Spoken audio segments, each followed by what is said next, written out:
Hey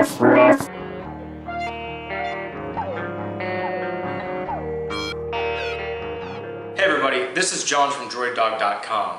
While I'm still waiting on AT&T's Dell Streak like the rest of you, I do have the Android flagships from the other three major carriers here in the States, and I've been wondering how well each of them cooperates with my television. So I figured we should do some tests here on video.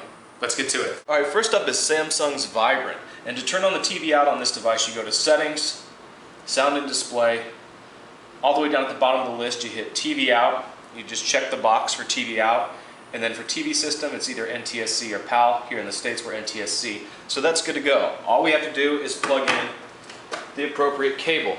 And I got this at Radio Shack for $30. It is a 3.5mm jack on one end and RCA components on the other. But when I first plugged it in, I was just getting really fuzzy audio. Turns out that red is the video, yellow is right audio. So thanks to Into Mobile for clearing that up for me. And into the T-Mobile Vibrant. And this one is a little bit sketchy. I noticed sometimes I had to unplug it and plug it back in before it would show up on the screen, but it worked this time clearly. So with the Vibrant, you get a mirror image of your screen on the television. Quality isn't fantastic, but it looks pretty good. If you install a home replacement that allows you to go landscape on all screens, then you'll be able to use up the full television. So of course the first thing I wanted to see when I got this set up was if the Avatar movie, which is included with the device, would play on the television. It doesn't, because the last thing Hollywood wants us to do is use the products we buy for them. Of course I didn't buy this, it came with the phone, but you know the deal, right? So anyway, that doesn't work. But what does work is pretty much anything that'll play in the video player. Here I have the trailer for Avatar. And you'll see it's off center a little bit, but it's acceptable. You Jake Sully? I'd like to talk to you about a fresh start on a new world. You'd be making a difference.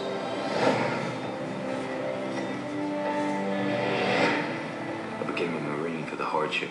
I told myself I can pass any test a man can pass. And it also works with video that I've shot with the camera. What's up, buddy? You don't think I'm gonna let you out onto the ledge, do you? Not gonna happen. Sorry.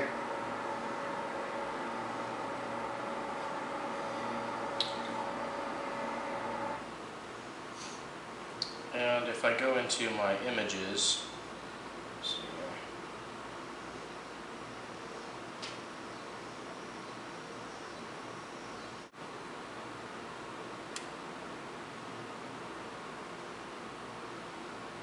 So I'm creating a slideshow here with my images. I don't think I have, do I have some music here?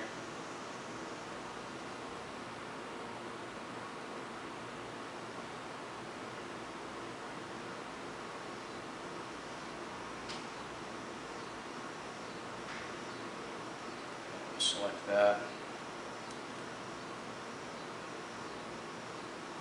Landscape. Save and play.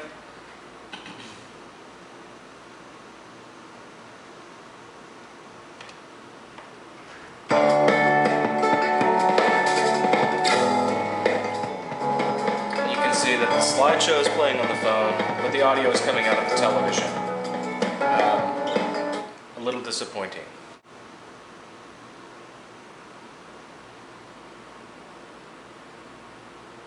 Shorty's like a melody in my head that I can't keep on, got me singing like da da da da ever. So as you can see, this video looks really good. Hello, everybody. Since you're here, considering this is streaming from YouTube over the phone. And on a video out from the audio jack, what we would normally consider an audio jack. He lied to me. And then you're back. So there we go, Samsung Vibrant. Now the DROID X has a setting specifically, just go under the main settings heading to HDMI. And then you just select the format, which is the hertz, the refresh rate, and number of lines. I'm just going to leave that on automatic. You don't have to actually enable it or anything like that.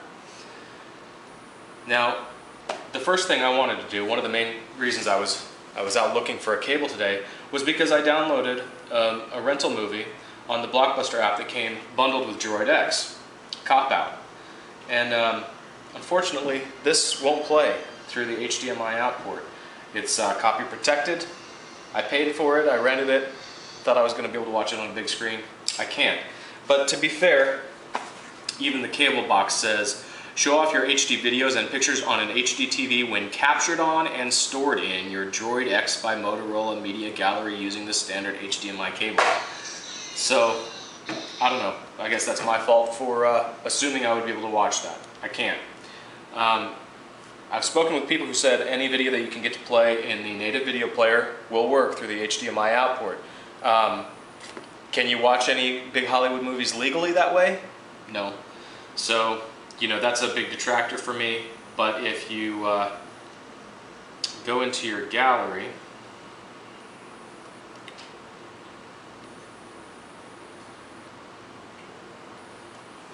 play a video in there, it should work. Yeah, here we go. You get this screen here.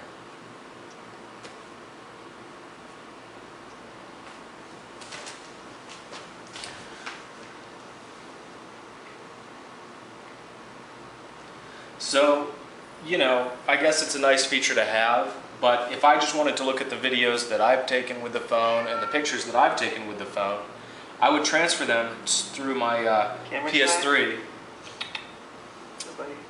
I should say share them with my PS3 via DLNA, which you can do. Real quick, we'll do a photograph test.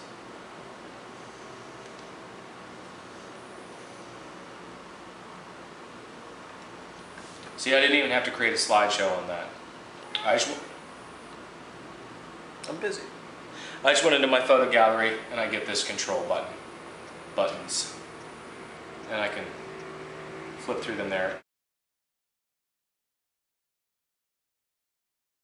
And now for an HDMI test on the HTC EVO 4G. One thing that you'll notice that's different about this device is that it has an HDMI icon that pops up in the notification bar. It says video out connected, play a video or slideshow to display on an external display.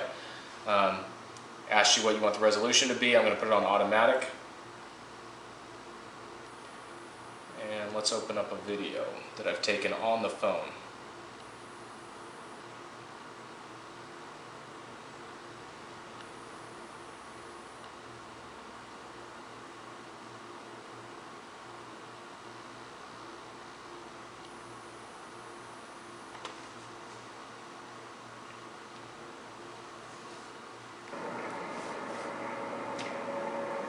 There you'll see that the quality is not very good compared to what the camera can shoot. If you're looking at this on the display of the camera, it looks much better.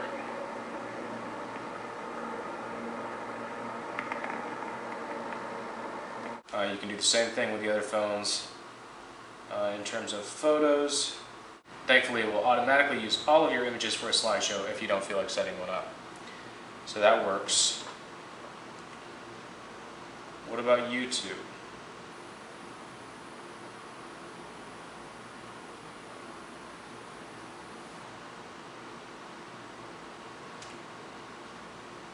This is an HQ video, high quality.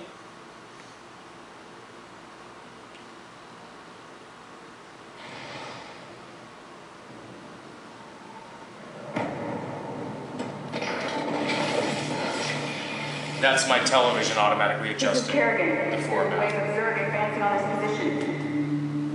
We need immediate evac. What happened to Kerrigan wasn't your fault. But lay that order, we're moving out. What? You're not just gonna leave us. Vengeance doesn't factor into this. Our revolution's about freedom.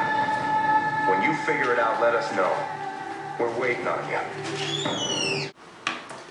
So I think basically what we're looking at here is that the Samsung Vibrant with T-Mobile is the easiest to get video from the phone to the television because it just shows you everything that's going on with the screen except for copy protected videos. But still you can mirror your entire desktop on the television screen and even in landscape if you use a home replacement. It's the simplest implementation. It's also the lowest quality, I think. although none of them have turned out to be what I would have expected from an HDMI cable. Still, HTC's EVO is somewhere in the middle. The quality of YouTube here, of course, YouTube is never going to be the highest quality, depending on your connection really, but it can play the videos it shot, slideshows of the photos it shot. I've been told anything that will play in the native video player will work. I've had sketchy results. And you know, the main thing I was looking at here for was Hollywood videos. So if you can't watch those legally, you know, the HDMI out, I'm not sure it's that important. However, the EVO 4G does not support DLNA, so you cannot share your videos and photos as easily with this device. DROID X.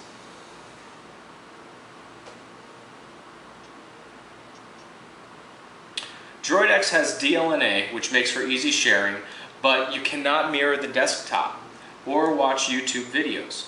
So the HDMI out port on this is not that important to me. The fact that I couldn't watch movies that I rented on the bundled Blockbuster app was a disappointment. You know, I wish there was a software update coming out that would make better use of the HDMI port on this phone. DLNA is great, but if I can't mirror the desktop, can't watch YouTube, I don't know if I'm going to use it.